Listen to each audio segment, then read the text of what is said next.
পুরনো ফোনে নতুন ফিচার চান অথচ ফোনে আপডেট আসে না। আজকে এমন কিছু অ্যাপ আর সেটিংস দেখাবো যেগুলো দিয়ে আপনি আপনার পুরনো অ্যান্ড্রয়েড ফোনে আনতে পারবেন একদম নতুন ফোনের ফিলিং। আমাদের অনেকের ফোনে অ্যান্ড্রয়েড 30 অথবা 40 এর ফিচার তো দূরের কথা, অ্যান্ড্রয়েড 10ই চলতেছে কোনো রকমে। কিন্তু কিছু স্মার্ট অ্যাপ আর সেটিংস দিয়ে পুরনো ফোনকে একদম নতুনের মতো বানানো যায়, সেটাই আজকে শিখাবো।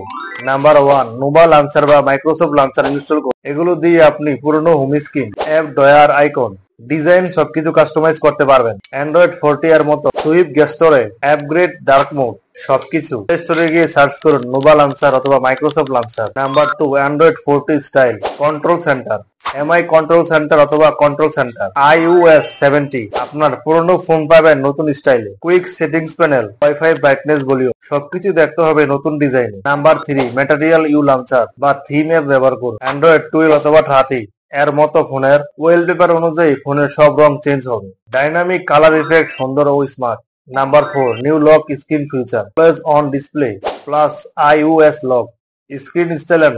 ফোনে লক স্ক্রিন সুন্দর করতে পারেন অ্যাপ দিয়ে।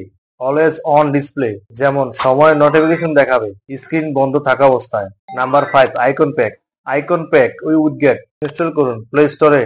হাজারো ফ্রি আইকন প্যাক KWGT বা UCCW দিয়ে আপনার ফোনকে একদম আলাদা লুক আনতে পারেন। আপনার ফোনে গেস্টুর কন্ট্রোল চান, ট্রাই করুন। নতুন অ্যান্ড্রয়েডের মতো সুইপ ব্যাক, হোম সুইপ সবকিছুই পাবেন। পুরনো ফোন মানে স্লো, আর পুরনো ডিজাইন এটা ভাঙুন। আমার এই টিপস গুলো ফলো করলে আপনার ফোন হবে একদম নতুনের মতো। ভিডিও ভালো লাগলে লাইক দিন, আর ইমতিয়াজ টেক ল্যাব চ্যানেলটি সাবস্ক্রাইব অথবা ফলো করুন, আর কমেন্টে লিখে জানান আপনি কোন লঞ্চার ব্যবহার করেন।